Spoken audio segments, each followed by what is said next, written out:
కేసీఆర్ వల్లే 5 ఏళ్లు ఆలస్యంగా తెలంగాణ వచ్చిందని జనగామ జిల్లా కాంగ్రెస్ పార్టీ అధ్యక్షుడు కొమ్మూరి ప్రతాప్ రెడ్డి అన్నారు. కేసీఆర్ చేసిందంతా దొంగ ఉద్యమమేనని విమర్శించారు. ఆయన ఉద్యమకారులను ప్రజలను మోసం చేసి లక్షల కోట్లు దోచుకున్నారని కొమ్మూరి ఆరోపించారు. తెలంగాణ రాష్ట్ర ఏర్పాటు కొరకు ఉద్యమం చేసిన ప్రథమ ఉద్యమకారుని నేను.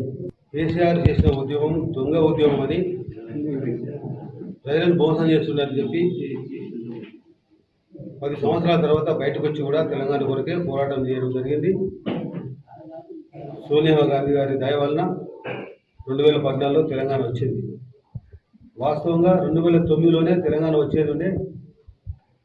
కేసీఆర్కు ఇష్టం లేక తెలంగాణ రావద్దని అడ్డుపడ్డందుకే 5 సంవత్సరాలు ఆలస్యమైంది.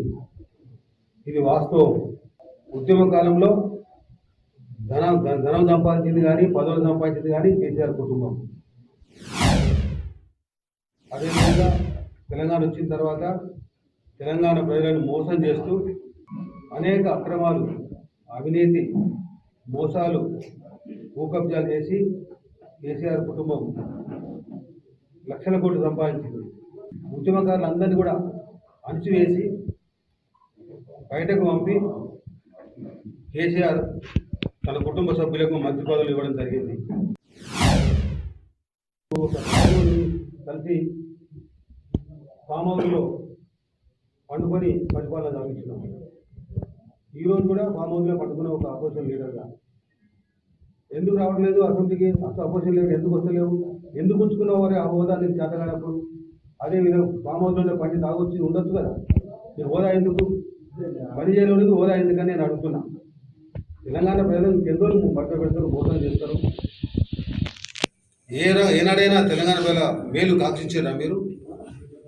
10 సంవత్సరాల పరిపాలనలో, 14 సంవత్సరాల ఉద్యమంలో ఎప్పుడు కూడా డబ్బులు పదవులు తప్ప మీకు తెలంగాణ ప్రజల శ్రేయస్సు గిట్టలేదు, పట్టలేదు. తెలంగాణ ప్రజలను దోచుకున్న దుర్మార్గం కుటుంబం ఇది. రేవంత్ రెడ్డి గారి కుటుంబం అందరు సీఎం అని. నీకేమైనా బుద్ధి ఉందా? 1+6 అనేది నీకు వర్తిస్తుంది. పచ్చ కన్నులోనికి అందరు కూడా పచ్చగానే కనబడతారు. నువ్వు అమెరికాకి వెళ్ళి వచ్చిన 2008లో వచ్చి 2023 దాకా నీ తండ్రి దొంగ ఉద్యమకారు అయినప్పటికీ మోసం చేసి అధికారంకి వచ్చిన తర్వాత మంత్రి పదవులు అనుభవించి అవినీతి చేసి అక్రమాలు చేసి నీ కుటుంబంలో ఉన్న 1+6 ఈరోజు మా రేవంత్ రెడ్డి గారి 1+6 అని మాట్లాడుతున్నాం. అసలు 1+6 అనేది నీకు వర్తిస్తుంది. కేసీఆర్, హరీష్ రావు, కేటీఆర్, కవిత, సంతోష్ రావు, హిమాంష్, ఇగో మీరందరూ 2014 నుంచి 2023 దాకా అధికారాన్ని అనుభవిస్తూ మోసాలు చేస్తూ భూకబ్జాలు చేస్తూ అవినీతి చేస్తూ తెలంగాణ ప్రజల సొమ్మును కాజేస్తూ ఉన్నది మీరు 1+6 కానీ రేవంత్ రెడ్డి గారి కుటుంబం కాదు.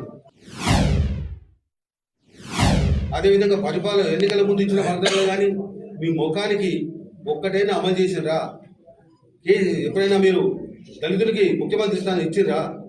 3 ఎకరాలు ఇచ్చిర్రా? ఎందుకయ్యా బీఆర్ఎస్ అధ్యక్షుల పదవి 2001 ఇప్పటిదాకా ఏం పీపదేస్తుందని చెప్పి కేసీఆర్కు ఉండాలి? ఎవరు లేరా? అంటే తెలుగులో ఉద్యోగాలను అసలైన సిసలైన ఉద్యోగాలందరూ బయట పంపి తెలంగాణ ప్రజలకు మభ్యపెట్టుకుంటూ మోసం చేస్తున్నది మీరు. ఆ 1+6 అనేది మీకు వర్తిస్తుంది, మా రేవంత్ రెడ్డి గారికి కాదు. మా రేవంత్ రెడ్డి గారి కాటి గోరు కూడా మీ పరిపాలన సరిపోదు. కాంగ్రెస్ గోరికి కూడా మీ పరిపాలన సరిపోదు. ఎన్ని రకాల మోసం చేశారు, ఎన్ని లక్షల రూపాయలు మీ ఇంట్లో తీసుకుపోయారు, 7 లక్షల రూపాయలు అప్పు ఇచ్చారు. ఈరోజు ధనిక రాష్ట్రాన్ని మీ చేతికి పెడితే 7 లక్షల కోట్ల రూపాయలు అప్పు ఎట్లయింది? ఆ 7 లక్షల కోట్ల రూపాయలు ఆస్తులు ఎక్కడున్నాయి? ఆ ఆస్తులు మీ ఇంట్లలో ఉన్నాయి. మీ దగ్గరికి వచ్చిన 7 లక్షల కోట్ల రూపాయలు. నేను అందుకే చెప్తున్నా మా ముఖ్యమంత్రి గారిని, ఇలాంటి దుర్మార్గాన్ని వదిలిపెట్టొద్దు.